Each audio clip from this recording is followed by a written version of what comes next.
Петропавлда 19 жастағы бойжеткен өртенген үйде қалып қойған ер адамды құтқарды.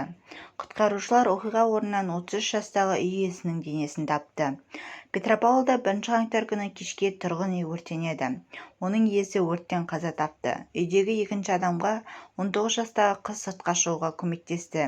Төтенше жағдайлар департаменті баспасөз қызметінің мәліметінше, жұмысшылар ауылында жекеменшік баспана өртенген. Жалынды толығымен сөндіруге 1 сағат уақыт кетті.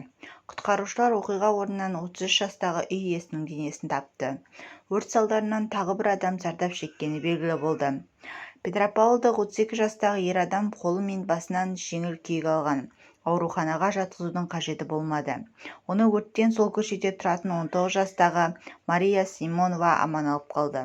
Үйден шыққан түтінді бірінші байқаған ол жанып жатқан үйге қарай жүгірген.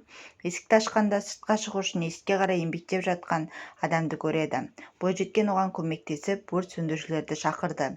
Баспасөз қызметі департаментінде қызды марапаттау мәселесін қарастырып, оның батыл әрекеті туралы ақпаратты колледж басшылығына міндетті түрде жеткізетініне уәде берді.